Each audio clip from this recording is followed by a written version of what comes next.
Oi, pessoal, tudo bem?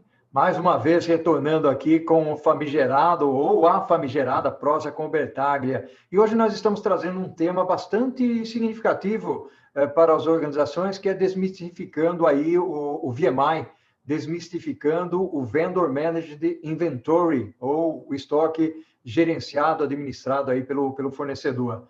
O estoque gerenciado pelo fornecedor, que é o famoso VMI, já de longa data aí no mercado, principalmente nas empresas de bens de consumo, e que surgiu lá com o conceito do ECR, que é o Efficient Consumer Response, ou resposta eficiente ao consumidor. E o VMI ele se tornou uma ferramenta competitiva de gerenciamento da cadeia de abastecimento que tem sido usado por varejistas, fornecedores e fabricantes para reduzir o custo da administração do estoque nas últimas décadas. Então, como eu disse, não é algo muito recente, é algo que já tem pelo menos aí os seus 20, 30 anos de vida e se tornando cada vez mais interessante para as organizações. E o conceito básico do VMI é que os fornecedores eles são responsáveis pelo reabastecimento do estoque de um determinado cliente.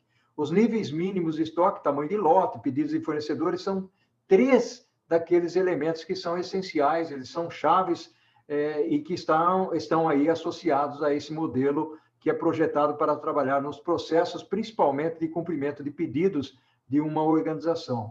Como em todo modelo de negócio, existem várias vantagens e desvantagens do VMI, tanto para o comprador quanto para o fornecedor, e que deve, logicamente, ser considerado antes de decidir a sua implementação. Nesta prosa, nós vamos falar de questões críticas relativas aí ao VMI, e examinarmos um pouco o impacto que ele causa nas organizações e em toda a cadeia de abastecimento da supply chain. E eu vou chamar aqui um amigo de longa data para nós conversarmos sobre esse tema que é bastante importante. Eu vou prosear, então, com meu amigo de Itatiba, o Marcos Matiuso. Oi, Marcos, tudo bem, meu amigo? Que bacana a sua presença aqui na Prosa com o Bertaglia. É um orgulho, uma honra para mim. E nós vamos falar, então, sobre aí os desafios do VMI, como ele tem atendido e satisfeito, suportado os negócios, os processos das organizações. Seja bem-vindo, Marco. Obrigado, Paulão. Gostaria muito, primeiramente, né, de agradecer essa oportunidade de estar aqui na prosa com o Bertaglia. Nós tivemos muitas prosas ao longo de toda a nossa vida profissional juntos, onde trabalhamos lado a lado, né? Mas sempre é um prazer muito grande e até um motivo de orgulho a gente estar aqui com você. Espero poder contribuir um pouco com algum conhecimento, né? Porque sempre a gente está aprendendo a cada experiência que é vivida. Bacana, Marquito, bacana, bacana. Desculpa te interromper aí, meu amigo. Eu que sou grato, né, de longa data aí esse relacionamento. Eu não consigo chamar você de Marcos, tá, Marco? então o pessoal vai... Eu vou sempre chamar você de Paulão. É que é muito italiano para mim, né? Marcos, Paganini e Matius. Então fica no Marco ou Marquito.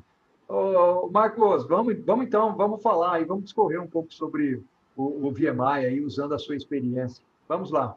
Legal.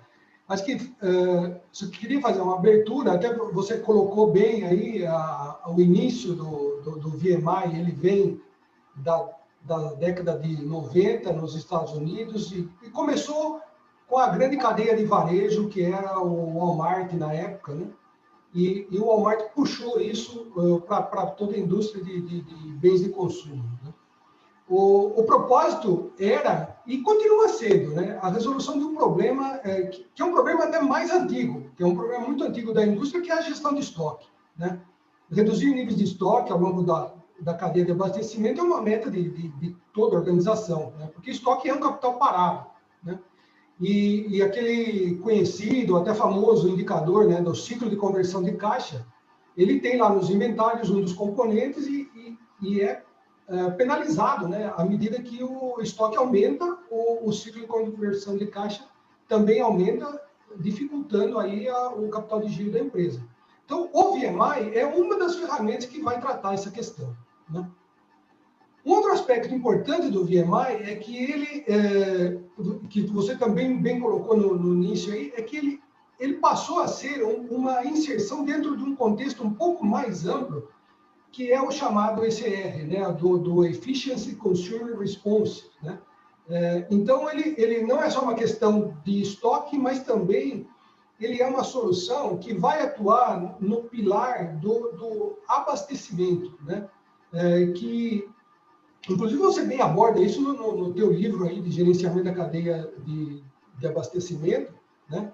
E esse princípio básico do abastecimento eficiente, né, com um foco no abastecimento contínuo, né, no chamado CRP, no Continuous Replenishment Planning, né?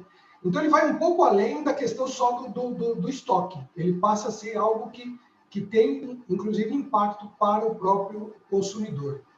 E um terceiro aspecto importante do VMI é a questão da tecnologia da informação. Não dá para falar de um sem falar do outro, né? Porque foi a tecnologia da informação que viabilizou esse conceito. Sem ela seria impraticável, né? Por quê? Porque há uma necessidade muito forte de integração e de rápida comunicação entre as partes que estão aí envolvidas, né? Então, no século XX, quando isso começou, ainda isso não se explorou com muita robustez, né?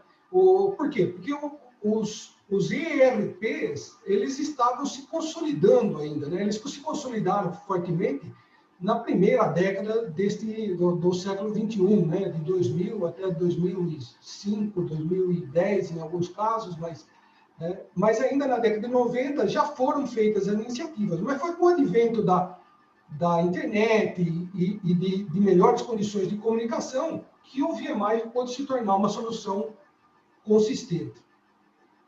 Bom, a partir daí, então, como é que funciona o VMI, né? Para a gente entender, acho que é importante também a gente ter um conceito bastante interessante, que é o chamado o conceito do efeito chicote, né? O que é esse efeito chicote? Ele vem da física, aí, né? Mas ele traduz como se fosse o impacto da propagação de uma onda, de uma ponta a outra, né? Por exemplo, de uma corda. Mas nos negócios, isso quer dizer o seguinte, quer dizer, o que é uma oscilação de uma demanda, né, que tem numa ponta o consumidor, como é que ela vai se refletir lá na outra ponta que é o produtor de um bem, né, aquele que manufatura o bem. E tem todo, entre uma ponta e outra, tem um ciclo, uma cadeia que passa por um distribuidor, um varejista. Então, há como se comprovar, inclusive, que as pequenas variações do lado do consumidor, elas geram impactos muito mais significativos no fabricante, né? E o VMI, então, vem também com essa função de atenuar o impacto.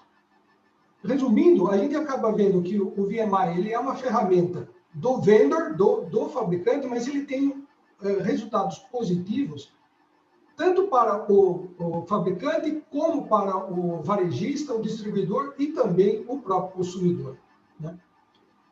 Bom, resumidamente, falar um pouquinho de como que é o fluxo do processo, né? Marco, antes de você entrar no fluxo, eu só queria abrir um parênteses aqui de algumas coisas que você muito bem comentou aí, você trouxe à tona nessa parte do VMI. Primeiro, na realidade, você ter várias organizações dentro desse processo todo, né? Tanto fornecedor como o fabricante, e como é que você busca a redução do estoque, portanto, a redução do capital de giro, sendo que você só vai estocar quando for necessário, uma vez que o abastecimento é contínuo, né? Você também lembrou aí que isso surgiu nos Estados Unidos. Aliás, eu me lembro bem, Marcos, acho que até você se lembra, que existia um conceito entre o Walmart e Procter & Gamble que se chamava Just-in-Time, né? Numa analogia ao Just-in-Time, ou seja, a Procter & Gamble tinha um produto, um sabão em pó chamado Tide, né? Então, para fazer esse abastecimento, funcionava como se fosse na indústria automotiva.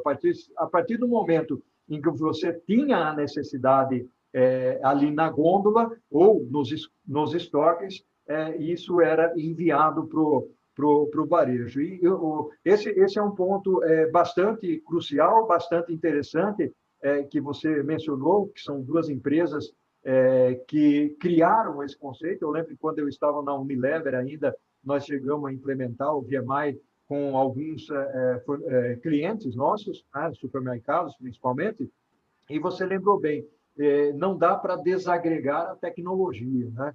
Realmente a tecnologia é um elemento fundamental nesse processo todo. Eu só queria fazer realmente esse à parte e chamar esse ponto, porque são pontos fundamentais que você trouxe à tona, e até para as pessoas que nos acompanham aqui, para que elas tenham uma visibilidade e um entendimento bastante importante, porque muitas empresas utilizam ou se utilizam desse processo, modificando, tendo algumas nuances de alteração em relação ao que era lá originalmente, né? Mas a tecnologia hoje tem propiciado aí uma evolução significativa. Mas vamos lá, vamos em frente aí, que a prosa está muito bacana. Perfeito.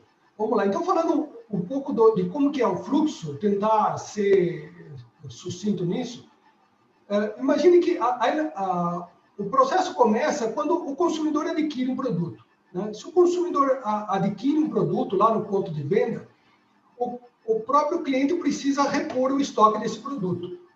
E para repor esse estoque, ele então faz uma análise da demanda, né? e processa a reposição. E essa reposição vai se transformar num pedido de compra. Isso aconteceria de qualquer forma, né? Com VMI ou sem VMI. O que veio o VMI agregar em tudo isso é que ele passa a ser uma questão de integração e colaboração entre o cliente e o fornecedor, né? Que conjuntamente eles vão estabelecer políticas de estoque e de abastecimento, né? Essas políticas elas devem produzir como um resultado final um modelo matemático de reposição, né? E esse modelo tem que considerar os parâmetros de lote, os estoques de segurança, capacidade de transporte e outros parâmetros, inclusive, né, que às vezes são, em alguns casos, fora do domínio ou do controle nem do cliente, nem do fornecedor, né? Bom, esse modelo é, então, elaborado e isso é introduzido no processo, né? Quando isso é introduzido, então, aquela demanda é gerada e o processamento da reposição cria um pedido como se fosse já quase que automático, né? E esse pedido automático já está embutido todos esses parâmetros, inclusive a questão dos preços também, né? E ele é imediatamente compartilhado com o fornecedor, por isso a questão tecnológica é importante. E o fornecedor, por sua vez, ele faz uma análise e ele pondera até a necessidade de um ajuste. Há essa possibilidade, né? Agora, normalmente isso não ocorre, principalmente quando o modelo é bem representado. Se o modelo ainda está em elaboração, esse ajuste vai acabar acontecendo, mas isso é basicamente no processo da implementação. Depois ele entra em regime e isso fica muito mais estável, né? Se acontecer o ajuste, imediatamente o cliente tem que ser informado, porque ele partiu de uma referência, isso está sendo alterado, então ele tem que ser alterado, para considerar, inclusive, nas necessidades futuras de reposição, né? Bom, o passo seguinte é o fornecedor prover o reabastecimento, vai despachar o pedido, e aí ele vai acionar o transportador, né? E o transportador vai, então, levar as mercadorias, vai colocar o veículo à disposição na data combinada, no prazo, para que isso seja, então, carregado e levado ao cliente. Isso chegando no estabelecimento do cliente, já há uma prioridade de verificação, recebimento, e isso torna a entrada bastante ágil, né? E por ser ágil, você faz com que os produtos eles possam vir a ser armazenados ou até mesmo eles possam ser movimentados diretamente para o ponto de venda, né? Como se fosse quase um cross-docking aí dentro do armazém do cliente, né? Novamente, isso está baseado em parâmetros do estoque, de segurança, de como está o estoque do ponto de venda e tudo mais. E aí o processo se encerra quando há a disponibilidade do produto lá no ponto de venda para uma nova aquisição do consumidor. E com uma nova aquisição do consumidor, isso se torna um ciclo, né? E o consumidor compra de novo e isso faz com que, então, gire-se um ciclo. Por isso que é um abastecimento contínuo e um processo contínuo também, que está associado também com a própria venda, né? Então, Ok. esse é o fluxo. Mais alguma coisa? Você tem que complementar mais alguma coisa aí, Marcos? Acho que do fluxo não. Depois, agora, queria comentar um pouquinho sobre algumas coisas que tornam o processo um pouco mais complexo, perdão.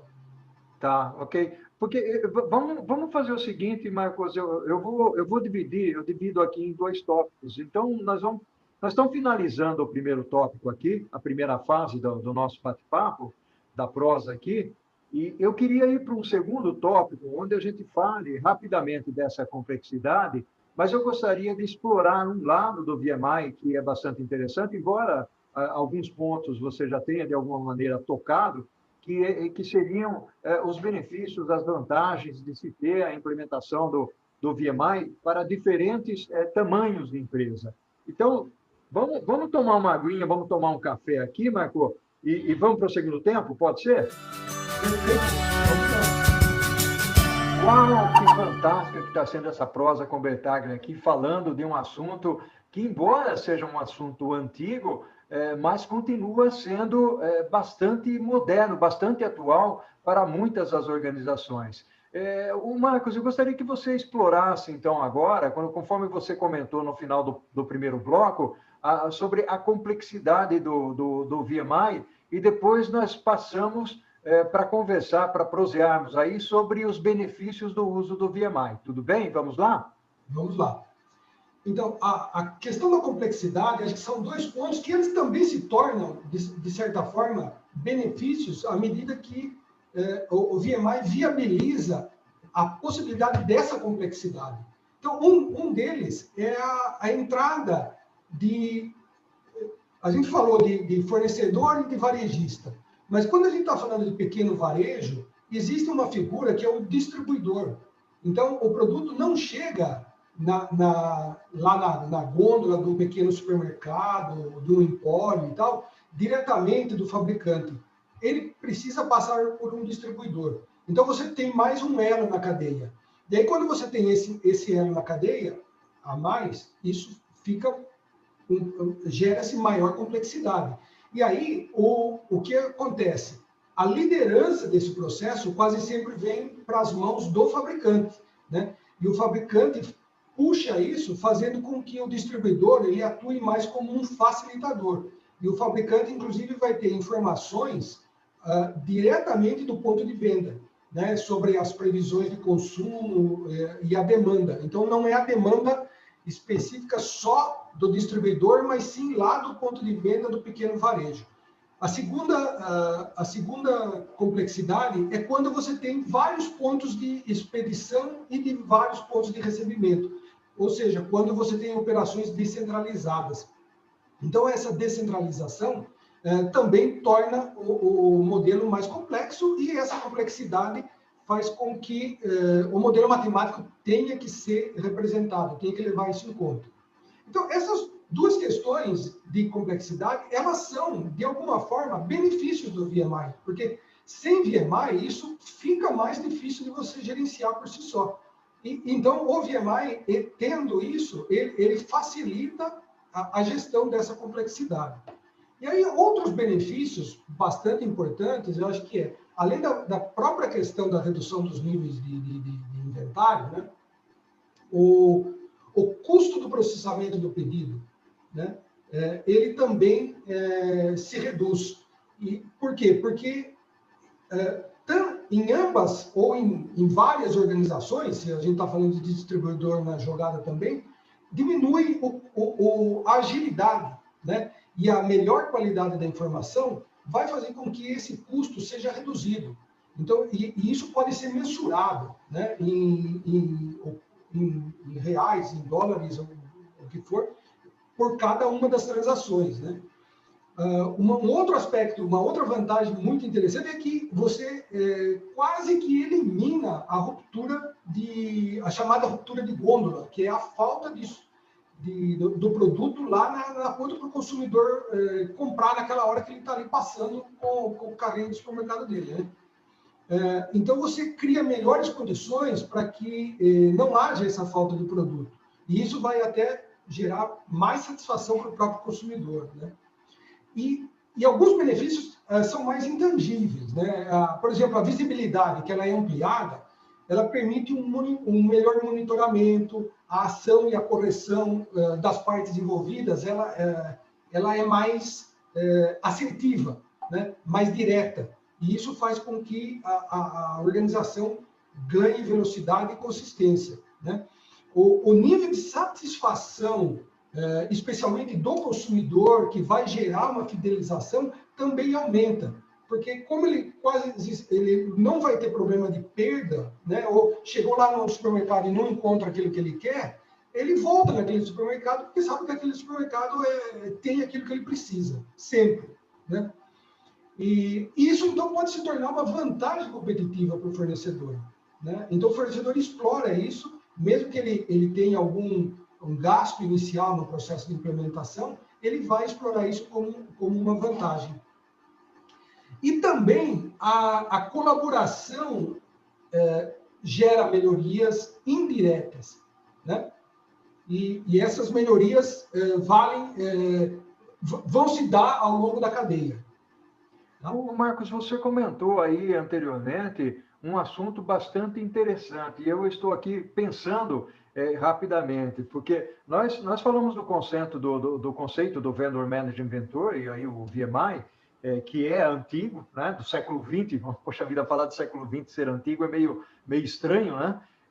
Mas, ao mesmo tempo, você falou da satisfação do cliente, satisfação do consumidor.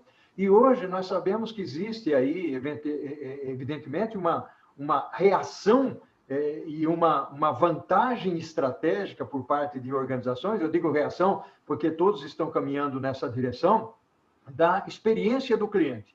Ou seja, a experiência do cliente tem uma série de elementos que se agregam. É a agilidade, é receber o produto com qualidade, é o preço que ele paga, é a satisfação que ele tem. Quer dizer, a partir do momento em que você, e aí você falou muito bem sobre isso, que é a ruptura, ou evitar a ruptura, você ir à gôndola do supermercado, significa não só você ter a presença do cliente, ter a satisfação do cliente, porque ele encontrou o produto que ele buscava lá, e, portanto, você executou uma venda, mas mais do que executar uma venda, você tem a imagem e a reputação de ter o produto que aquele consumidor ou aquele cliente estava buscando. Então, isso é fundamental também. Eu queria explorar esse lado contigo, do lado do aspecto da experiência do cliente, porque em todos os momentos onde nós falamos, principalmente aí de comércio eletrônico, de varejo, de bens de consumo,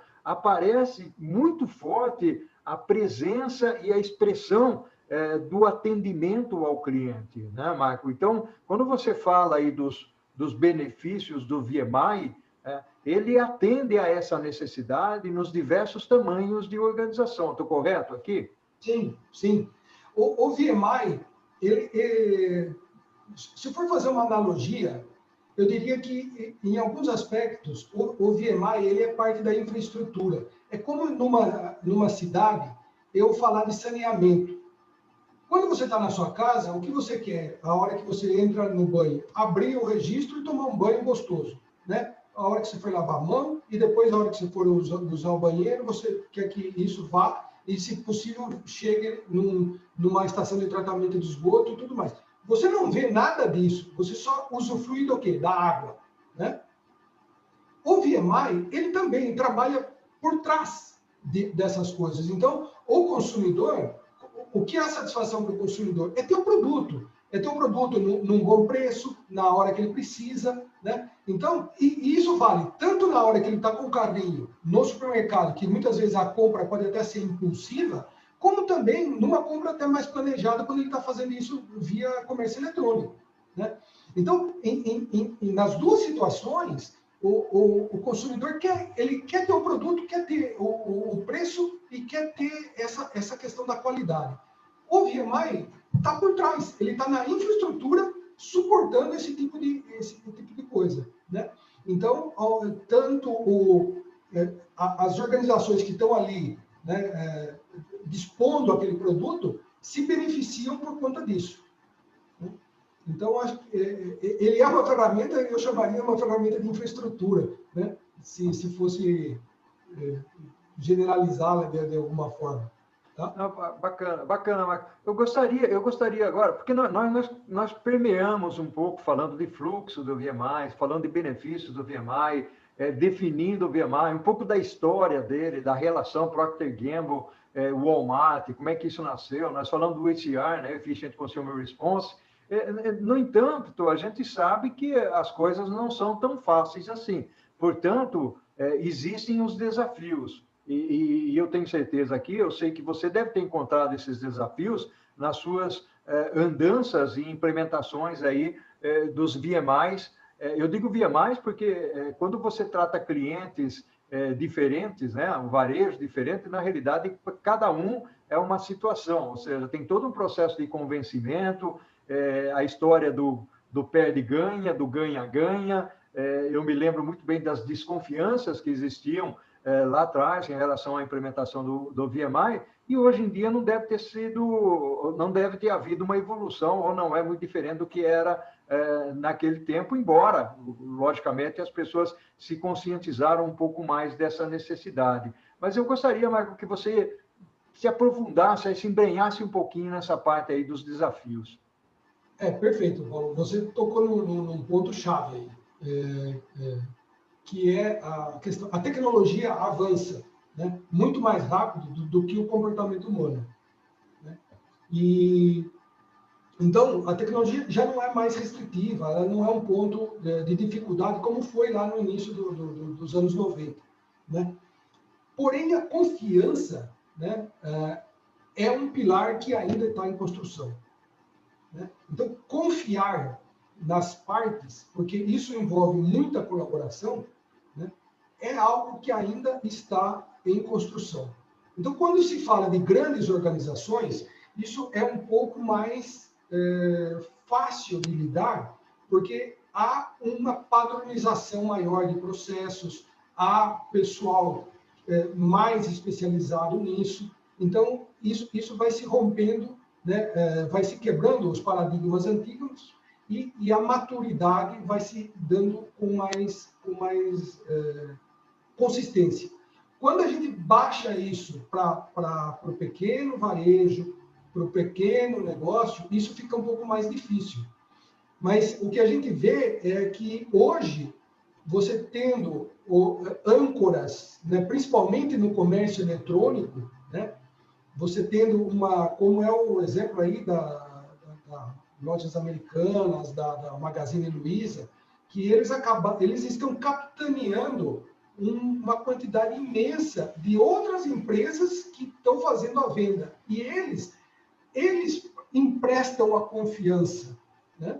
A confiança para o consumidor está por trás desses grandes nomes, embora existam pequenos empresários provendo aquelas mercadorias. Então, essa questão do desafio é a confiança. E aí, acho que talvez o principal. E essa questão da confiança tem que ser trabalhada com aqueles que já adquiriram isso.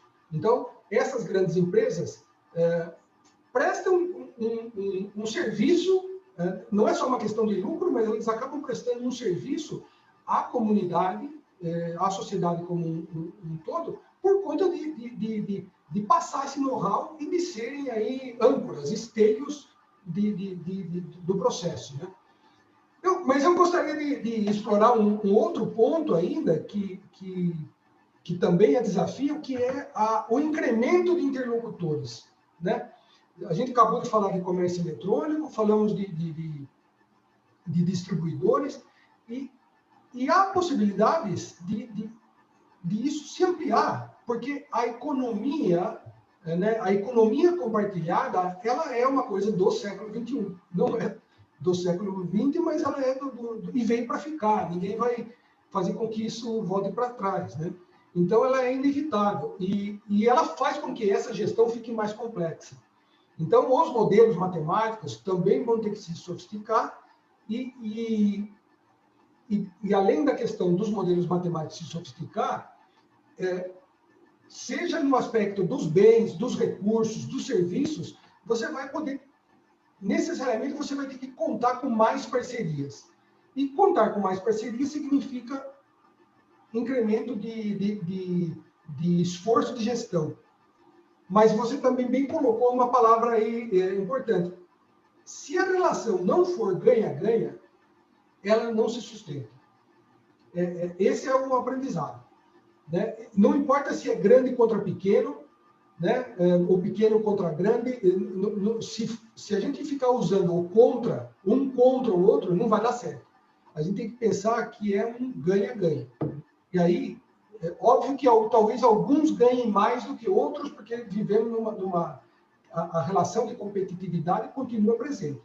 Né? Mas ganha-ganha é a chave. Oi, Marcos, bacana, muito, muito legal essa nossa prosa aqui. Nós trouxemos um assunto fantástico para conversar com aquelas pessoas, né, ou para passar para aquelas pessoas que nos acompanham aqui. Seguramente soma.